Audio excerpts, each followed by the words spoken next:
ගොඩක් මිනිස්සු කියනවා මේ කණ්ඩ බොණ්ඩ නැති වුන් මහාන කරනවා කියලානේ. මම එහෙම දැකලා තියෙනවා.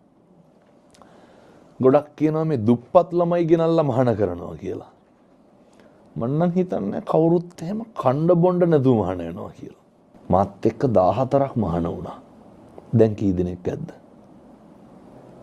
මං විතරයි ඉන්නේ. කසාදේ හරි වැදගත් නිවන් දකින්න. කාවන්තිස්ස බේරිලා ඉන්නේ අයියා හින්දා. කාවන්තිස්ස විතරක් නෙමෙයි බොහෝ අලියැත්තු. අයියාගේ ජීවිතේ අම්මට තාත්තට වඩා අලියැත්තු. මේ වගේ හාමුදුරු කෙනෙක් හදපු අම්මයි තාත්තයි නිරෝගී වෙන්න ඕන බුදු වෙන්න ඕන කියලා. මේ කියන වචනයක් බණ පදයක් ගානේ අම්මට තාත්තට පිං සිද්ධ වෙනවා. සමහර උදවිය ඉන්නවා මේ දරුවෝ හදන එක සෙල්ලමකට කරනවා. ඒ කියන්නේ අර බැන්දොත් දරුවෝ හදන්න ඕන කියලා එකක් නැහැ.